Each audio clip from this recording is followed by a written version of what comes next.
Kota Tua tahu? Tahu. Ya. Kota Tua Jakarta. Iya. Tahu dong. Tahu. Tahu. Tahu dong. Di situ apa?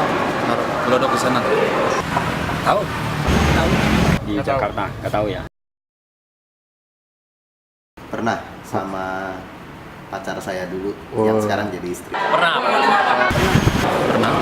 Udah lama. Wah, bukan pernah saya, emang saya kubek-kubek, emang dulu kerja saya di situ.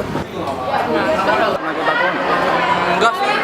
Pernah dong. Oke. Makan, minum kopi, jalan-jalan pagi, kan seru. Pernah pas kecil.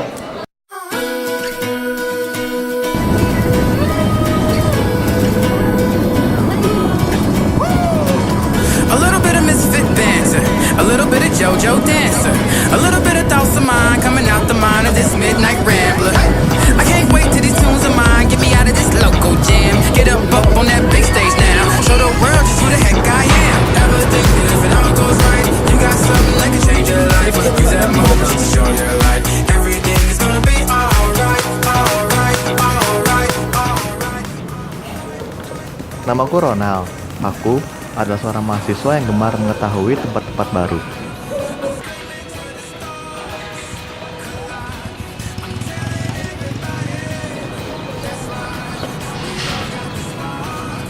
Kali ini, aku berkesempatan untuk mengunjungi salah satu tempat bersejarah di ibu kota tercinta ini. Ya benar, Kota Tua. I'm crashing through the door. Well, alright, we all got the spark. We all got the spark.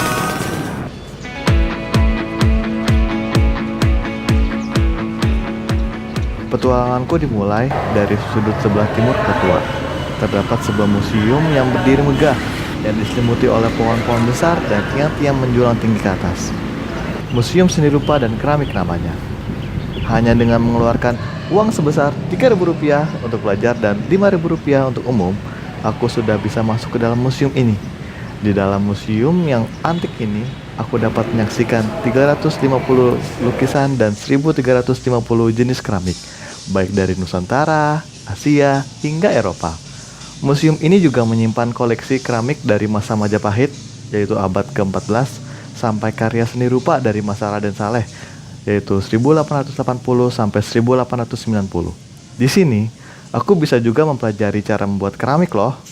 Museum ini juga memiliki artistik yang sangat menawan karena dibangun pada tahun 1870 dan dahulu itu digunakan sebagai kantor Dewan Kehakiman Kolonial Belanda loh.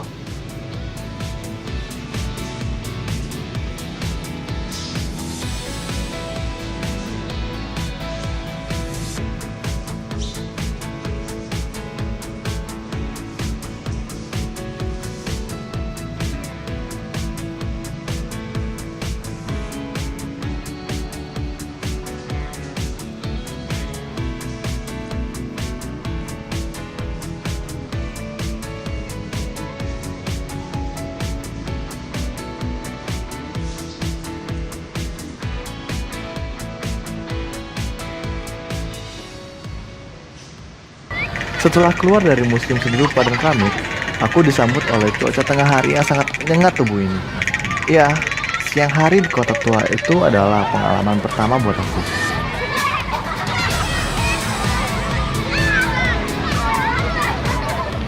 Kulihat banyak sekali anak-anak yang asik bermain di tengah Kota Tua. Entah bagaimana bisa, mereka terus bergerak aktif di cuaca sepanas ini. Memang panas berada di tengah Kota Tua ini karena kurangnya pohon rindang di kawasan bersejarah ini.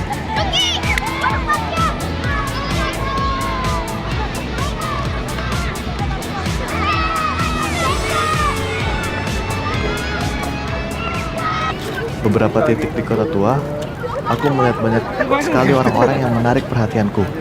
Ada yang memakai kostum vampir, dicat seperti patung, bahkan badut-badut tokoh kartun kesukaanku dulu pun ada.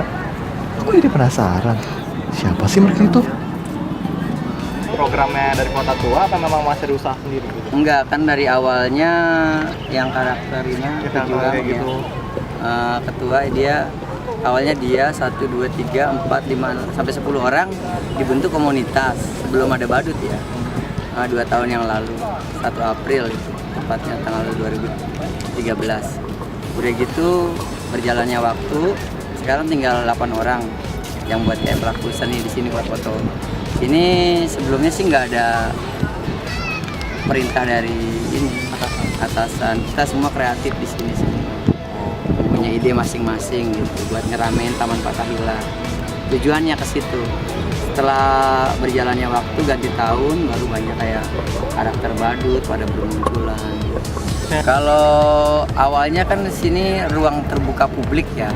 Tapi kan sekarang kan lagi digodok nih ya, masalah ini juga kan semua diperhatikan dari konsorsium yang untuk wilayah di Kota Tua ini yang ambil kendali gitu namanya konsorsium.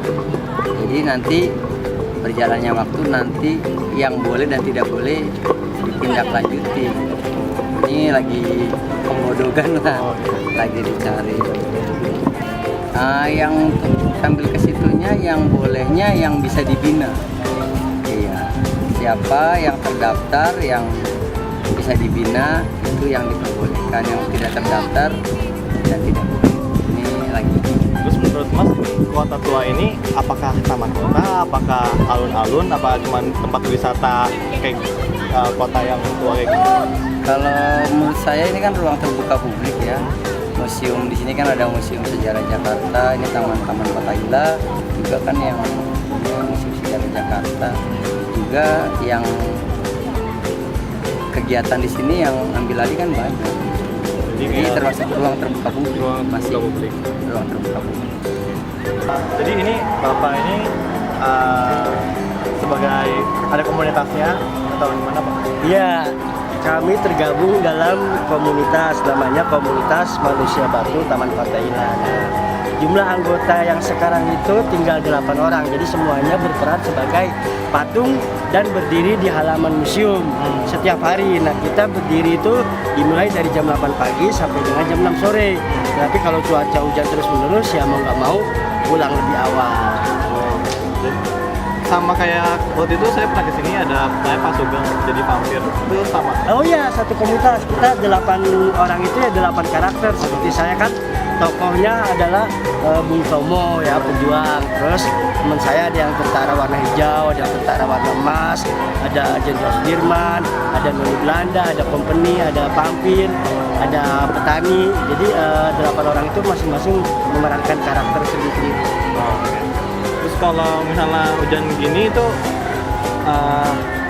gimana kendalanya samanya? Ya memang setiap pekerjaan itu kan selalu ada kendala ya. Nah, kendala dari Komunitas Manusia Batu itu ketika cuaca terlalu panas itu menurut saya juga kendala karena cepat lelah berdiri. Nah, kalau musim hujan seperti ini pun kendala. Karena apa? Karena baru berdiri sebentar sudah hujan turun. Otomatis pengunjung pun sudah pergi. Jadi memang cuaca sebagai kendala utama dari Komunitas Manusia Batu. Tapi untuk kayak respon masyarakatnya terhadap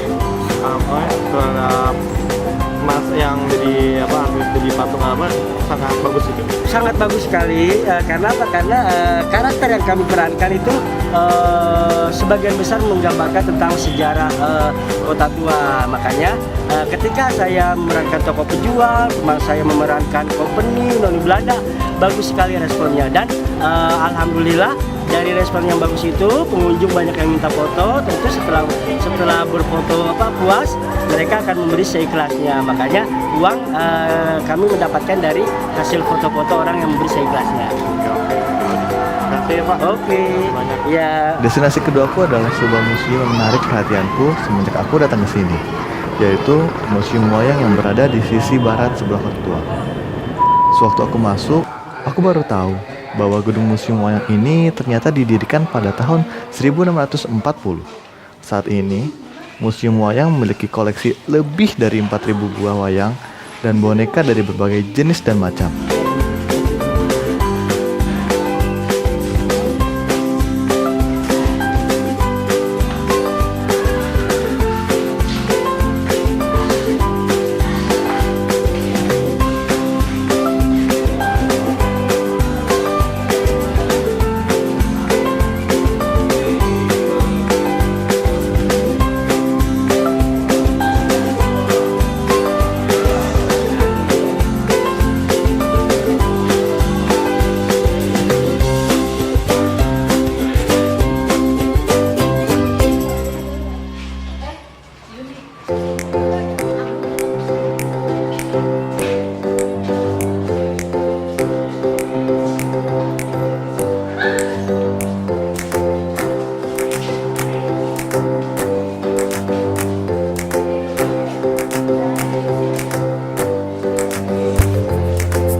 Jenis wayang yang dipamerkan mulai dari wayang golek, wayang kulit, wayang kardus, wayang rumput, wayang janur, dan wayang beber.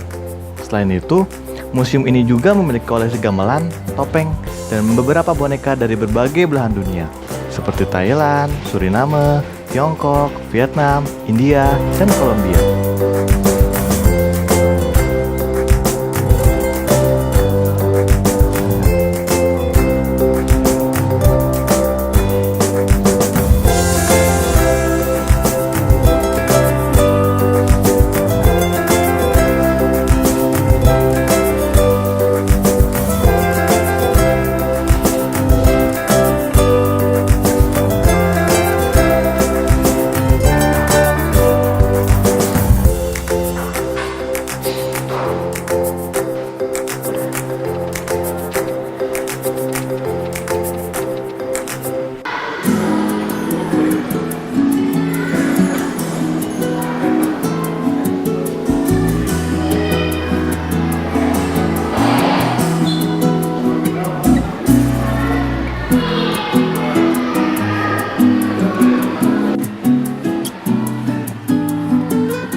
Oh iya, untuk bisa masuk ke museum ini cukup dengan mengeluarkan kocek Rp3.000 untuk pelajar dan Rp5.000 untuk umum, sama seperti museum keramik dan seni rupa.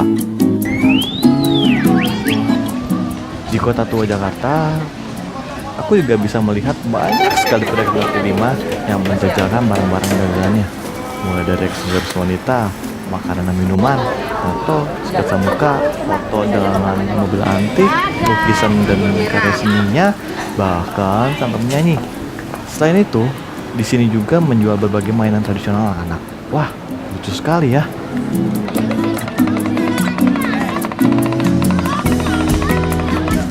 Rasanya tidak mungkin kalau aku tidak makan. Aku mencari tempat makan yang ada di Kota Tua ini.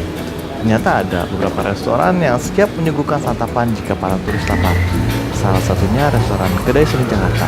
Tata dekorasi yang sangat khas dengan budaya Indonesia sangat melekat kuat menempel di dinding restoran. Ngomong-ngomong, aku sedari tadi tidak melihat adanya tempat sampah.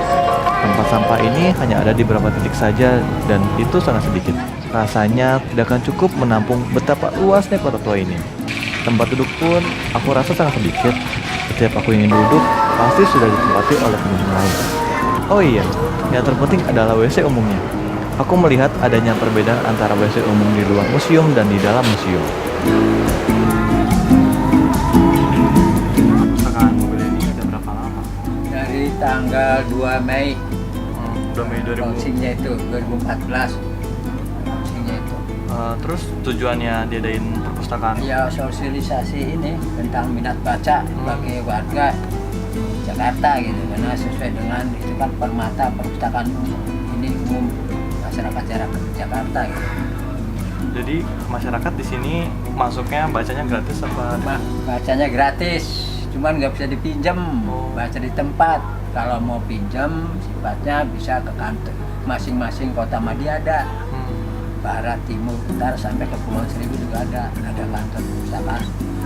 Jadi kalau mau pinjam ke sana gitu.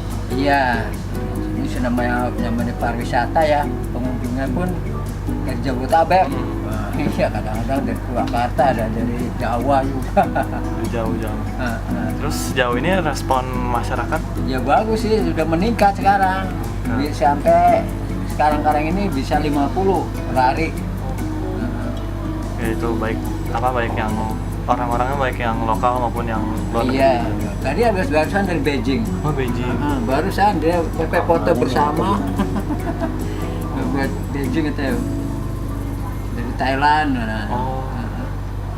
Terus awal launchingnya ini gimana gitu Pak? Apakah mereka langsung tertarik apa? Oh ya tertarik ya, karena emang perpustakaan seperti perpustakaan keliling ini kan sebenarnya nggak keliling ya, karena kalau di wilayah itu ada tiap-tiap wilayah itu ada 5, ada yang 7 perpustakaan keliling sampai ke RW ya. Cuman kecil-kecil, kalau ini kan mobilnya terlalu besar. Memang rencananya ada udah 5, baru 2 nih. Baru satunya taman mini. Oh, oke. Kedepannya apakah mau ditingkatin lagi lebih gede mobil atau? Enggak, gampang ya gimana ya ke depannya sih. Habis cari lokasi kan susah. Jakarta kan susah cari lokasinya. Oke Pak, ya cukup sekian ya. Terima kasih ya Pak. Iya sama-sama. Oh tidak, hujan. Begini nih, jika kurangnya pohon besar dan tidak ada tempat untuk berteduh, semuanya kehujanan.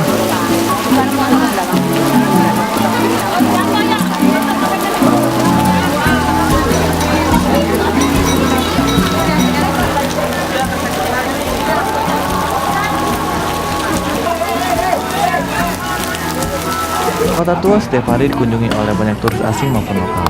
Aku melihat banyak sekali orang-orang yang excited mengunjungi kota tua ini. Entah untuk riset, tugas, berfoto-foto, maupun hanya sekedar lewat. Aku ingin bertanya kepada turis yang datang ke kota tua ini, apakah yang mereka pikirkan sama seperti dengan aku? Udah berapa kali kan kesini? Ini saya sudah sering kesini karena rumah saya sudah kesini. Oh, oke. Kesini biasanya tuh cuma untuk ngunjungin kah atau ada tugas kah atau ngapain? Biasanya cuma ngunjungin doang sih, tapi kalau sekarang buat nganterin teman. Oke. Menurut kakak nih, kan udah sering kesini juga. Apa sih kekurangan dari kota tua gitu? Kalau kekurangannya dia sampah ya, terutama sampah, terus kurangnya friendly terhadap masyarakat itu sendiri karena banyak pedagang, terus nggak safe juga sih soal keamanan. Fasilitasnya gimana kak? Fasilitasnya kurang juga karena nggak ada bangku taman gitu. Jadi terus tempat sampah juga kurang. Jadi masyarakat buang sampah sembarangan. Oh. Menurut kakak ini lebih baik disebut alun-alun kah atau taman kota? Alun-alun. Alun-alun. Kenapa? Karena masyarakat di sini suka bikin seni, pertunjukan seni di sini. Jadi bisa disebut alun-alun. Kalau taman kota kayak kurang itu deh. Pohonnya kurang. Oh iya. Oke. Udah aja kak. Selamat siang. I am Chung Young from Korea and I'm 17. I think It's okay. this place is a very historical place, so it is a very pleasure to feel the history of Jakarta.